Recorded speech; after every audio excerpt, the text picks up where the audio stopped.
por la presentación. Ante todo, buenas noches a todos y a todos, y muchas gracias por la participación a este Congreso Latinoamericano de Epilepsia destinado a la comunidad, que es un evento tan importante. Y antes que nada quisiera agradecer a los organizadores, a Espacio Epilepsia, a través de Ivana García, y a la Liga Argentina contra la Epilepsia, la LACE, la cual yo formo parte como miembro de la comisión directiva de hace tantos años y me siento muy orgulloso de ello, con lo cual me es muy placentero poder participar en este evento. Y en esta ocasión el tema que vamos a trabajar y que vamos a charlar es acerca de la conducción vehicular y la epilepsia, pero que es básicamente qué pasa en la Argentina. Bueno, no tengo ningún conflicto para declarar. Entonces, si uno tiene que basarse en cuál es el impacto de la epilepsia en materia de salud, la epilepsia, uno dice que es la enfermedad más común de las patologías neurológicas crónicas y la de mayor posibilidades de tratamiento farmacológico.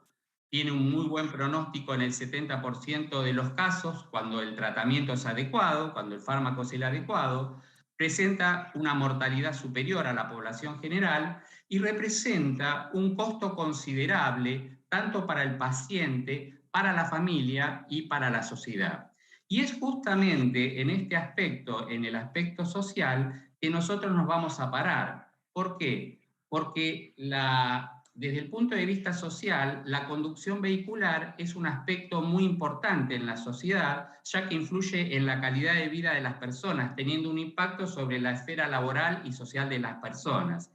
Y sobre todo también porque manejar un vehículo es una tarea compleja que relaciona percepción, juicio, capacidad física y una adecuada respuesta en tiempo, con lo cual necesitamos tener respuestas a la hora de tener el acceso a la obtención de la licencia de conducir. En la Argentina, básicamente, la ley vigente que rige la conducción de vehículos es la ley 24.449 del año 1995. Y al igual que en la mayoría de los países de la región de Latinoamérica, la Argentina no tiene una reglamentación relacionada a la conducción vehicular y la epilepsia. Por eso fue un tema que siempre tuvo mucha preocupación desde el punto de vista de nuestro medio, sobre todo en las personas que hacemos epilepsia, en neurología, y fue allí en el año 2004, hace muchos años atrás, en donde yo era el coordinador del programa de atención integral de la epilepsia, y en conjunto con el grupo de epilepsia de la Sociedad Neurológica Argentina desarrollamos las primeras jornadas de implicancias sociales y legales de la epilepsia, que estaba constituido en varios días diferentes tipos de mesas redondas y talleres donde se trabajaban sobre diferentes tópicos, y uno de los tópicos a evaluar era justamente qué pasaba en nuestro país en relación a los pacientes que tenían epilepsia en cuanto al acceso a la obtención de la licencia. Y surgió de esa primera jornada social y legal de la epilepsia una propuesta de consenso en la cual nosotros la publicamos en forma de trabajo científico con otros compañeros y amigos como la doctora Campanile, la doctora Fontella y mi gran amigo Fosa Blandini, Enrique, que ya no está entre nosotros. Y la publicamos en la revista Neurológica en septiembre del 2005. Esa propuesta de consenso es muy importante porque lo que se trataba de hacer era justamente favorecer la denuncia espontánea de la enfermedad por parte del paciente, mejorar el control neurológico y clínico de las personas que padecen epilepsia, evitar los accidentes y los daños que pueden presentar estos pacientes, y sobre todo lo que a nosotros nos preocupaba era justamente actualizar la ley y la reglamentación vigente, porque justamente la que rige la conducción de vehículos en la Argentina en relación a la epilepsia genera determinados patrones de estigmas, como vamos a ver ahora. Es la ley esta, que es la ley 24.449 del 95 y su decreto reglamentario 779, está formado por diferentes tipos de capítulos. Por ejemplo, el capítulo 2, que habla de la licencia nacional habilitante y los requisitos y las condiciones para poder obtenerla, cuándo se retiene la misma, cuándo se realiza la suspensión del uso, la vigencia y la emisión. En el capítulo 3 habla de las obligaciones de los operadores y conductores. El 4 habla de las condiciones de las diferentes categorías de conductores, cuándo se considera un conductor apto o cuándo se considera apto con limitación de vigencia, cuándo el trámite es retenido por razones de orden médico, cuándo se pide ampliación de exámenes médicos. El capítulo 5, cómo está integrado el comité evaluador médico. Un capítulo 6 que habla de registros con pautas generales, hasta que por fin se llega al capítulo 7, que se refiere a los exámenes médicos de aptitud y los criterios médicos de aptitud, en donde en el artículo 30 plantea los exámenes neurológicos que se deben realizar a los pacientes que padecen una patología neurológica y asociados a ellos exámenes psicopatológicos y exámenes ampliatorios complementarios, que es obligatorio efectuarlos cuando quizás a criterio del comité evaluador médico del paciente considera pedir algún estudio complementario para ampliar el diagnóstico. Y los criterios médicos de aptitud que en esta ley toman en cuenta para las enfermedades neurológicas, que en ese sentido son 12 criterios médicos de aptitud neurológicos. Y fíjense una cosa, que de esos 12 criterios médicos de aptitud, el criterio 2 y el criterio 3 se refieren a la epilepsia en relación a sus crisis y equivalentes, y al electroencefalograma, que es el método complementario de diagnóstico por excelencia en la epilepsia, y en donde cuando uno plantea que estos pacientes padecen epilepsia o su electroencefalograma tiene alterado su registro con una desorganización del trazado o con una actividad lenta delta difusa, etcétera, etcétera, se los considera directamente inaptos para obtener la licencia de conducir. Nada más arcaico, nada más obsoleto y nada más estigmatizante que directamente no permitir que una persona con epilepsia tratada, controlada, tenga un acceso a la obtención de la licencia, sabiendo que eso mejora mucho la calidad de vida de estas personas, de estos pacientes. Entonces, los factores de riesgo que nosotros en la propuesta de consenso consideramos y que se asocian a la obtención de la licencia eran 5 factores de riesgo. Uno, el más interesante, que es el intervalo libre de crisis, el tipo y la frecuencia de las crisis, el rol de las alteraciones del trazado del electroencefalograma y el tratamiento farmacológico. En relación al intervalo libre de crisis, el intervalo libre de crisis, ¿qué mide? Mide un riesgo, que es el riesgo estimado de accidentes, con lo cual una persona que no presenta crisis entre un periodo de 6 meses a un año va a tener disminuido dicho riesgo entre un 85 y un 92%.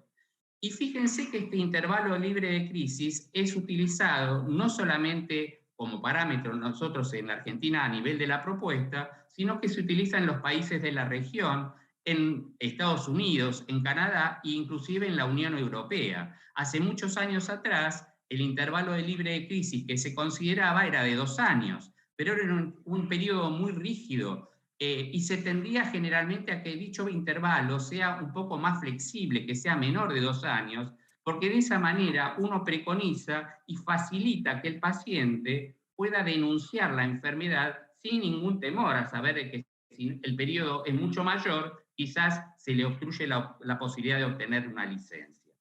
En relación al rol del tipo de crisis, una de las cosas que quiero un poquito refrescarles es que en el año 2017 la Liga Internacional contra la Epilepsia modificó la clasificación de las crisis y de las epilepsias, y en el caso de las crisis, las clasificó en las crisis de inicio focal, de inicio generalizado y de inicio desconocido. Pero lo más interesante y el rol muy importante en las epilepsias focales tiene que ver con que la persona tenga alterada o no la conciencia, porque una persona con epilepsia que tiene una crisis con alteración de la conciencia va a tener un 40% aumentado el riesgo de presentar accidentes de tránsito. Con lo cual, fíjense ustedes que la alteración o no de la conciencia va a tener un rol importante en la clasificación de las crisis focales, un poco relacionado al riesgo de accidentes que tenga la persona, que eso le genere un perjuicio para sí, para terceros y para la propiedad, en relación a la seguridad de los pacientes en sí, pero sobre todo al tema que nos compete hoy, que tiene que ver con las decisiones sobre el manejo vehicular que vamos a tener que tener para otorgar o no la licencia de conducir vehículos. En relación al rol de la frecuencia de las crisis, este rol es muy determinante en las epilepsias, sobre todo resistentes al tratamiento, lo que antiguamente se denominaban epilepsias refractarias. ¿Por qué motivo? Porque todos conocemos que cuando un paciente tiene una epilepsia que no responde al tratamiento, que tiene una alta frecuencia de la crisis, no está en condiciones de obtener esa licencia de conducir. Con lo cual, eso es muy importante considerarlo como factor de riesgo. Y en relación a las alteraciones del trazado electroencefalográfico, que ustedes recordarán, hace un rato yo les comenté que estaban dentro de los criterios de aptitud, fíjense que cuando hay una desorganización del trazado del electroencefalograma o una actividad sin clínica, en realidad eso tiene un escaso valor pronóstico, porque la epilepsia como enfermedad es de diagnóstico clínico, no porque tenga alterado solamente el trazado del electroencefalograma. En sí el trazado del estudio no establece por sí mismo la capacidad del individuo para conducir. Por lo tanto, un poquito como que también contraindicaría el otorgamiento de la licencia a lo planteado en el artículo del Código 3 de aptitud de la ley vigente en la Argentina. Y en relación al último rol, que es el tratamiento farmacológico, todos sabemos que las drogas anticrisis son muy efectivas en el 70 al 80% de los individuos en yugular las crisis. Pero también hay que conocer que cuando se suspende el tratamiento hay un cierto riesgo de recurrencia de las crisis, ¿no es así? Hay, como ayer planteaba también en su charla la doctora Gamboni, cuando habló de la parte de adherencia al tratamiento, la falta de adherencia hace de que los pacientes tengan mayor posibilidad de recurrencia de crisis. Por lo tanto, en el tratamiento medicamentoso de la epilepsia, cuando uno tiene que administrar un fármaco y lo empezamos a dar en dosis bajas y lo vamos titulando lentamente, o decidimos suspender un tratamiento, en el periodo de aumento de dosis o de ir reduciendo gradualmente la dosis, los pacientes tienen posibilidad de restricción, o sea, de la aparición de crisis, y de ese sentido tener cierto periodo de restricción en el otorgamiento de las crisis. Fíjense otra de las cosas que un poquito también, cuando se presentó, nosotros en el año 2003 se presentó en el Congreso Panamericano de Neurología en Chile un trabajo sobre conducción vehicular en Argentina, sobre 218.385 licencias que se tramitaron entre el año 98 y 2002. Y las dos personas que declararon la enfermedad por los criterios de aptitud, directamente por el hecho de decir que tener epilepsia, se los consideraban inaptos para la obtención de la licencia. Y los 32 otros casos que se pesquisaron como positivos, también se los consideraron inaptos. Con lo cual, esto da la pauta de que se necesita una propuesta de consenso para justamente poder administrar y otorgar este tipo de licencias. Por lo tanto, el otorgamiento de una licencia en la propuesta de consenso de manejo vehicular debe contemplar todo lo que tiene que ver con una valoración individualizada del riesgo de cada paciente en particular para la obtención de la licencia de conducir. No simplemente por el hecho de padecer epilepsia o el electro de estar desorganizado, directamente considerar inapto a ese tipo de paciente. Generalmente todos estos procesos lo realizan las entidades regulatorias y el médico neurólogo sí acompaña al proceso emitiendo su certificado médico en donde conste que el paciente tiene una epilepsia, que se encuentra en tratamiento con las drogas, etcétera, etcétera. Y en reglas generales no se otorgan las licencias de conducir, como dijimos antes, un poquito para reafirmar, en pacientes que tengan epilepsia resistente a fármacos o que tengan una toma irregular de las drogas anticrisis, es decir, tomo 2 días, me olvido uno, me olvido de tomar una dosis otro día, y en aquellos pacientes que estén modificando esquemas terapéuticos, también hay restricciones para el otorgamiento de la licencia de conducir. Ahora bien, en el año 2021, por ejemplo, la ciudad de Buenos Aires tiene una legislación basada en la propuesta de consenso de manejo vehicular dependiente de la Dirección General de Habilitación de Conductores, ¿no es así? En donde en este manual de procedimientos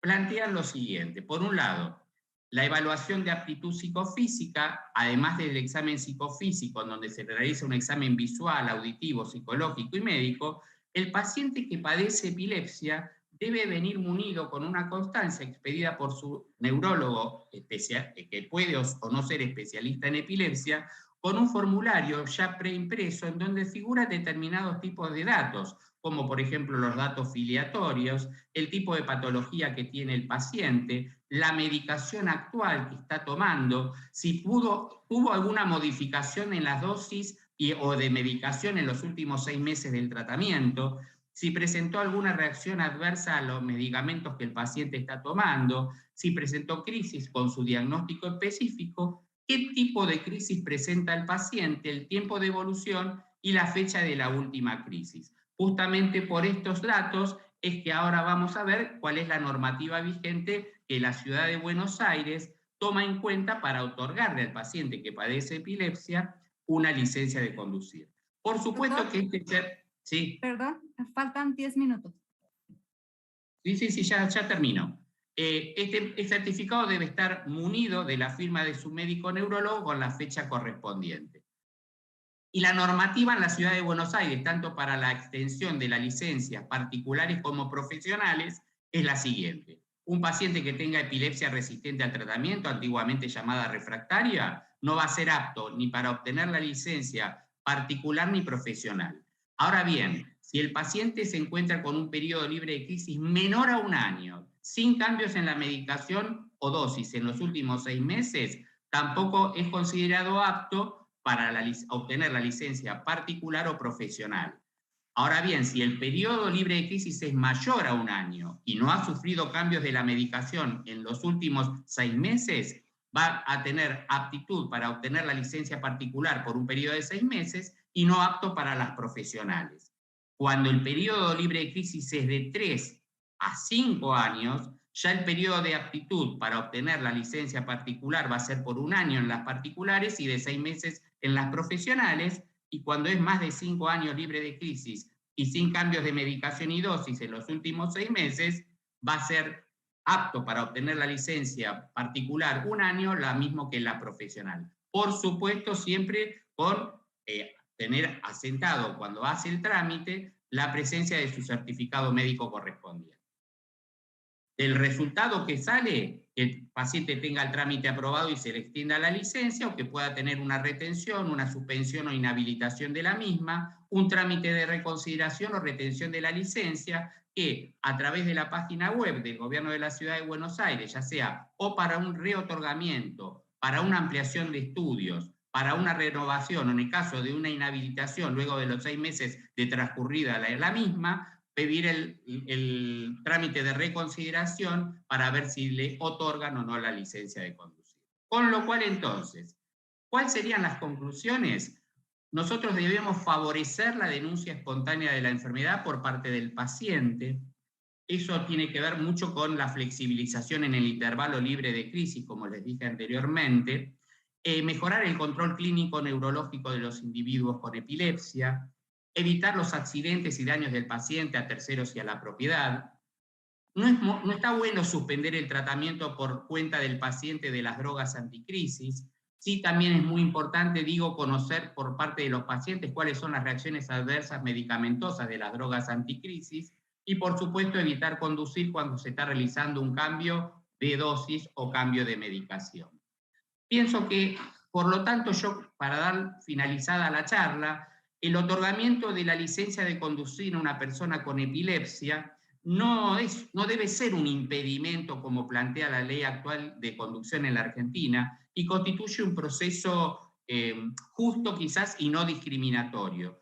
Por ello me parece que es muy importante que nos informemos a través de eventos tan interesantes como este Congreso Latinoamericano de Epilepsia, o bien en eventos como la Semana Nacional de la Epilepsia, que se realiza durante todos los años en nuestro país, y que estos requisitos que se necesitan sean muy importantes conocerlos para concientizar mucho a la población sobre este tema interesante.